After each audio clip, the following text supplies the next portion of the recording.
তো আমাদের অ্যাডজেক্টিভ এখনই শেষ হয়ে যাবে, দিয়ে অ্যাডভার্ব চ্যাপ্টারে যাব। এটা হয়েছিল আগের দিন শেষ, এখান থেকে এবার শুরু করছি।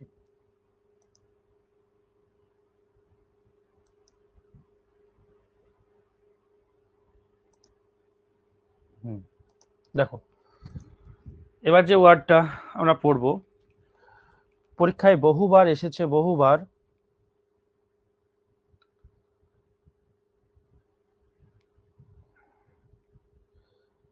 LATER versus LATTER। তোমরাও অনেকবার আমার কাছে করেছো, বা আমি যে ইউটিউবে ভিডিওগুলো দিচ্ছি ওখানেও বলেছি। একটা হচ্ছে LATEST লেটেস্ট, আর একটা হচ্ছে লাস্ট LAST। অনেকবার এসেছে এক্সামে। তো আমরা জানি এই লেটার মানে কি, এই লেটার মানে হচ্ছে লেট ইন টাইম, অর্থাৎ দেরিতে কোথাও পৌঁছানো বা কিছু করা, মানে পরে আর কি। হ্যাঁ, আর LATTER লেটার, এটার মানে হচ্ছে পরের জন্য, নেক্সট যে রয়েছে। ফরমালের সাথে লেটারের পার্থক্য আগের দিন বলেছি। আর লেটেস্ট হচ্ছে মানে একদম একদম আপডেটেড, যেটাকে বলতে পারো একদম নতুন টাটকা আপডেটেড। আর লাস্ট বলতে বোঝায় final in position, final in position, পজিশনের দিক থেকে একদম শেষেরটা, এই হচ্ছে ব্যাপার।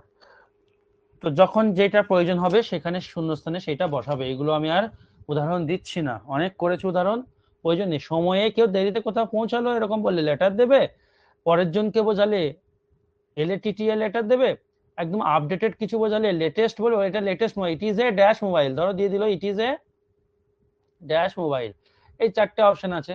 তো তখন আমাকে কি বলতে হবে, এটা হচ্ছে লেটেস্ট মোবাইল, একদম আপডেটেড। আর লাস্ট হচ্ছে ফাইনাল ইন পজিশন। পরের স্লাইড, প্রিন্সিপাল। দেখো এই প্রিন্সিপাল এই ওয়ার্ডটা দু রকম ভাবে ইউজ হতে পারে। একটা হচ্ছে কি বলবো, অ্যাডজেক্টিভও হতে পারে, আবার নাউনও হতে পারে। যদি এই ওয়ার্ডটা নাউনের আগে বসে, নাউনের আগে যদি প্রিন্সিপাল ওয়ার্ডটা বসে, তাহলে এটা কি হয়ে যাবে, অ্যাডজেক্টিভ হয়ে যাবে, কারণ নাউনকে বর্ণনা করবে। যেমন ধরো একটা উদাহরণ ধরো দিয়ে দিচ্ছি, যে একটা বাক্য দিলাম, দিয়ে তখন বললাম it is a principal clause, এটা হচ্ছে একটা প্রিন্সিপাল ক্লজ।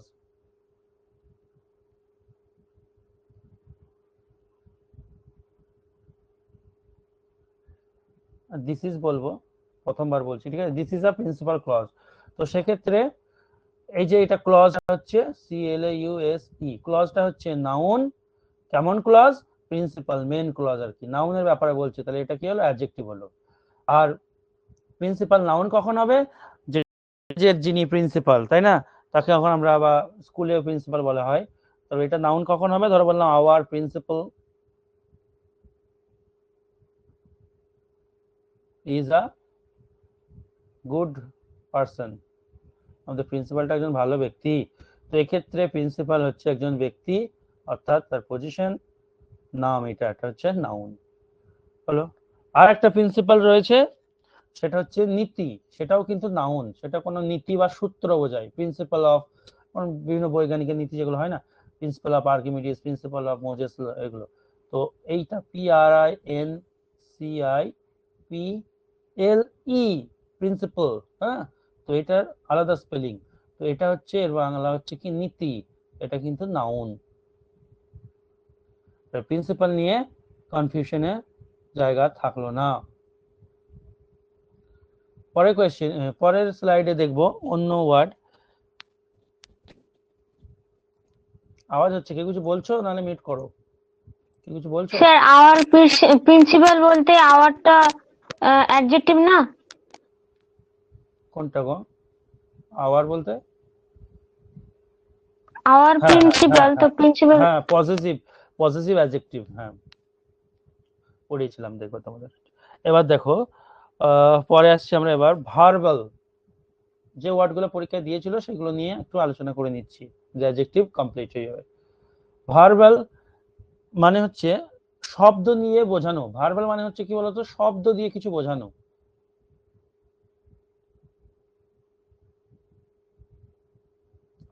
এটা অর্থাৎ অফ ওয়ার্ড, ওয়ার্ড দিয়ে তৈরি যেটা।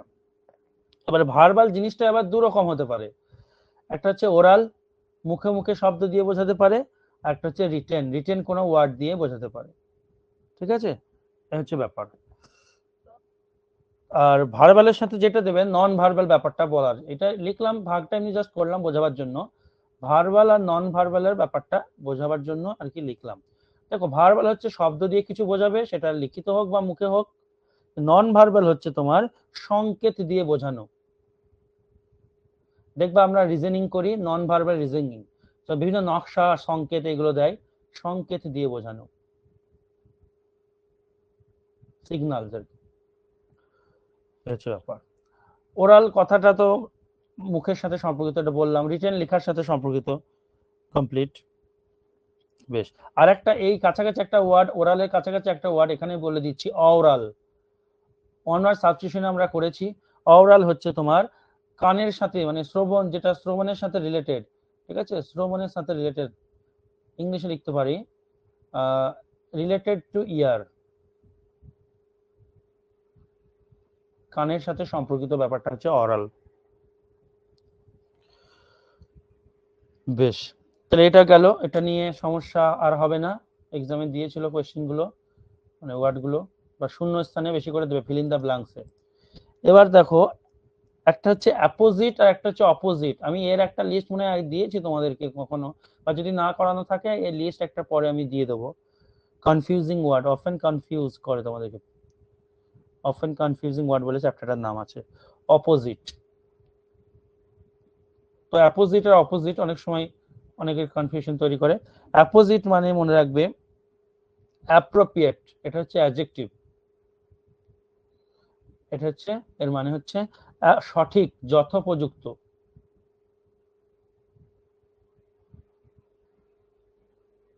অ্যাপ্রোপ্রিয়েট। আর অপোজিট মানে তো বুঝতেই পারছো, ফেসিং ইচ আদার, একে অপরের দিকে যেটা মুখ করে থাকছে সেটা হচ্ছে অপোজিট, ফেসিং ইচ আদার, বিপরীত। আচ্ছা, অপোজিট ওয়ার্ডটাও অ্যাডজেক্টিভ, এই জায়গাটা শুনে রাখো, অপোজিট ওয়ার্ডটা অ্যাডজেক্টিভ। চেক, অপোজিট ওয়ার্ডটা অ্যাডজেক্টিভ যদি হয় না, তাহলে লিখে নেবে অপোজিট ওয়ার্ডটা অ্যাডজেক্টিভ হলে পাশে টু প্রিপোজিশন নেবে।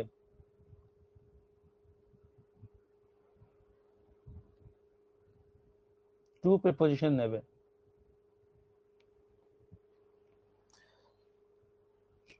এবার দেখো, এই অপোজিট ওয়ার্ডটাই এর মানে কি বলবো, একে অপরের দিকে ফেসিং এই যে থাকবে, এবং এটা তোমার প্রিপোজিশনের কাজ করে। কিরকম, দাঁড়াও এখানে লিখে দিই, অপোজিট ওয়ার্ডটাই প্রিপোজিশনের কাজ করে নিজেই। কখন জানো তো, যখন এই অপোজিট ওয়ার্ডটার পাশে কোনো প্লেস থাকবে। কখন, যখন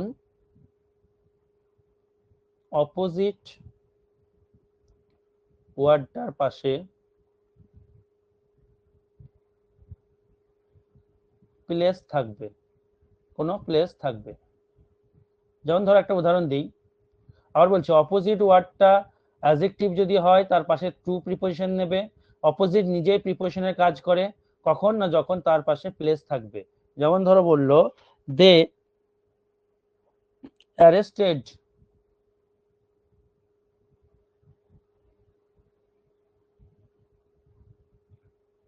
they arrested him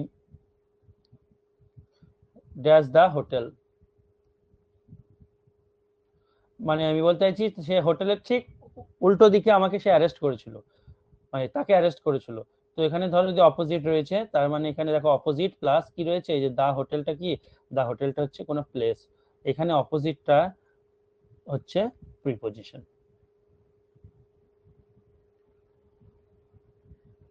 ঠিক আছে, তো এটা ট্রিক মনে রাখবে, অপোজিটের পর প্লেস থাকলে সেটা প্রিপজিশনই হবে। মানে করে অনেক সময় বুঝতে পারবে না, তখন এই ট্রিকটা ইউজ করবে। স্যার এটা আগে একটু বলে দিন না। অপোজিট ওয়ার্ডটা প্রিপজিশনের কাজ করে, আর অপোজিট ওয়ার্ডটা তোমার অ্যাডজেক্টিভেরও কাজ করে। অপোজিট ওয়ার্ডটার পরে যদি কোনো প্লেস থাকে তাহলে সেটা প্রিপজিশন হয়, আর অপোজিট ওয়ার্ডটার পাশে যখন টু প্রিপজিশনটা থাকবে তখন সেটা অ্যাডজেক্টিভ হয়। এই হচ্ছে ব্যাপার। এবার দেখো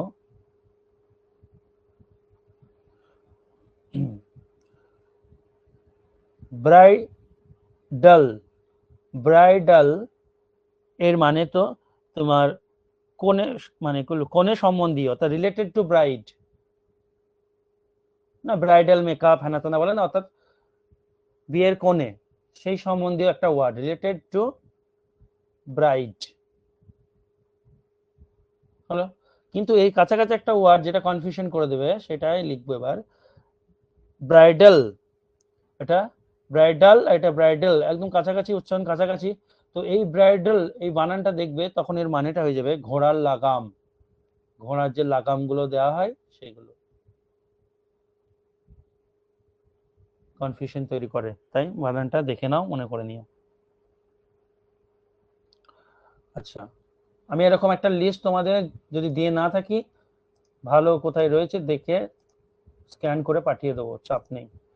এখন যে কটা দিচ্ছি সে কটা বেশি ইম্পর্টেন্ট, লিখে রাখো। ধরো আরেকটা ওয়ার্ড আছে অ্যামোরাল আর ইমোরাল।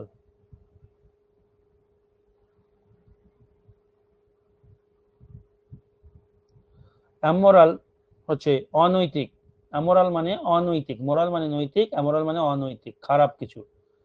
আর ইমোরাল হচ্ছে তোমার মানবতার বিরুদ্ধে,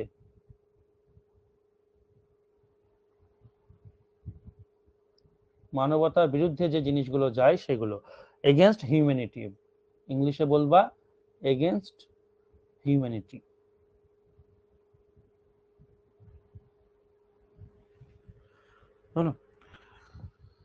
আচ্ছা, মিউচুয়াল আর কমন এসেছিল এসএসসি তে। মিউচুয়াল আর কমন আগেও তোমাদের অনেক জানো, বলেছিলাম এটা। মিউচুয়াল হচ্ছে দুজনের মধ্যে যেটা পারস্পরিক ব্যাপার হয়, দুজনের মধ্যে হয়, মিউচুয়াল ব্যাপারটা দুজনের মধ্যে হয়। আর কমন হচ্ছে ইট বিলংস টু মেনি, বহুজনের মধ্যে যে ঘটনাটা ঘটে, বলেন এটা একটা কমন ব্যাপার, মানে সবাই জানে। আর মিউচুয়াল জিনিসটা সবসময় দুজনের মধ্যে হবে, হচ্ছে ব্যাপার। তো এখান থেকে কোয়েশ্চেন কেমন দিতে পারে, ধরো দিল the dash friendship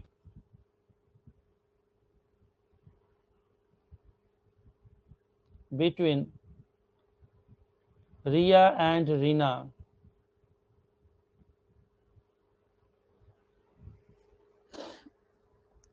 is growing day by day, দিনের পর দিন বন্ধুত্ব বাড়ছে। এই তোমাকে অপশনে দেখবা মিউচুয়াল দেবে আর কমন দেবে, আর টুকটাক হয়তো দেবে যেগুলো আসবেই না, দুটোর মধ্যে কনফিউশন তৈরি হবে, মিউচুয়াল আর মিউচুয়াল আর একটা হচ্ছে কমনের মধ্যে। এবার তাহলে এখানে বন্ধুত্বটা কতজনের মধ্যে রয়েছে, দুজনের মধ্যে রয়েছে, কার কার মধ্যে, রিয়া এবং রিনা, তাহলে কি হবে মিউচুয়াল ফ্রেন্ডশিপ। এইরকম কোশ্চেন থাকে। এবার দেখো নিয়ারেস্ট আর নেক্সট,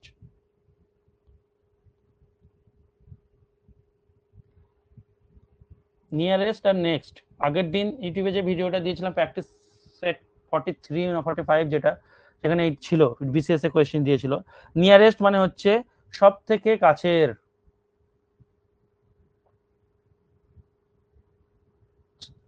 আর নেক্সট হচ্ছে ঠিক পরেরটা, ঠিক পরেরটা। ফার্দার আর ফার্দার হয়ে গেছে আগের দিন, ফার্স্ট আর ফরমোস্টটা করে দিই, আর দু একটা আছে। অনেক কিছু নতুন নতুন জিনিস তোমাদের আগে শেখানো হয়েছে, আজকে একটা দারুণ দারুণ করে শুধু রিভাইজ, এই সময় শুধু রিভাইজ করো, কোনো এক্সাম যখনই চলে আসবে যে 2-2.5 মাস থাকবে সেই সময় জাস্ট প্র্যাকটিস।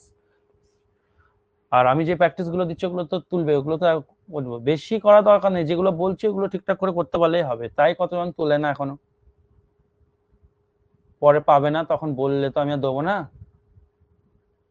ফার্স্ট আর ফরমোস্ট এই দুটোর মধ্যে ডিফারেন্স। ফার্স্ট হচ্ছে প্রথম, সবাই জানে। ফরমোস্ট কথাটা হচ্ছে ইম্পর্টেন্ট, অর্থাৎ গুরুত্বপূর্ণ কিছু, সেটাকে বলা হয় ফরমোস্ট। দেখো বলে না প্রথম এবং গুরুত্বপূর্ণ কাজ হলো এই করা, the first and foremost duty of, এরকম ব্যাপার দেখবো দেওয়া থাকে। বেশ, আচ্ছা কুল আর কোল্ড,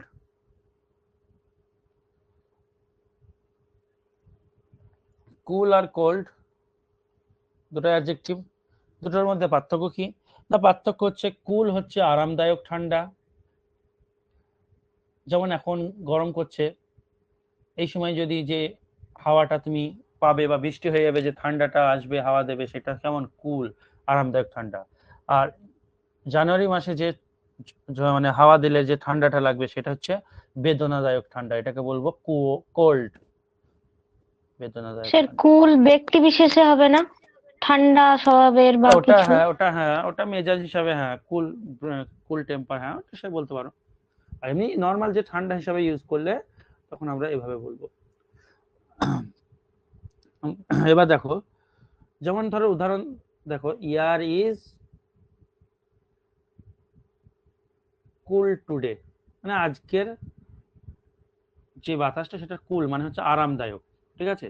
কিন্তু ধরো এরকম বললাম, year is dash in January, জানুয়ারি মাস মানে তোমাকে ধরে নিতে হচ্ছে এটা কি, জানুয়ারি মাসে পুরো শীত, তাহলে তখন আমি ইয়ারটাকে কুল বলবো না, এখানে কি বলবো, কোল্ড, বেদনাদায়ক ঠান্ডা। ঠিক এরকম করে আরেকটা ওয়ার্ড আছে, ওয়ার্ম আর হট। ওয়ার্ম উষ্ণ, হট মানে উষ্ণ। ওয়ার্ম হচ্ছে আরামদায়ক, যেটা শীতকালে আমরা যে উষ্ণতাটা পাই সূর্য থেকে, আরামদায়ক উষ্ণতা। আর হট হচ্ছে যেটা এই সময় পাচ্ছি সূর্য থেকে, দুঃখদায়ক বা বেদনাদায়ক, কষ্টদায়ক।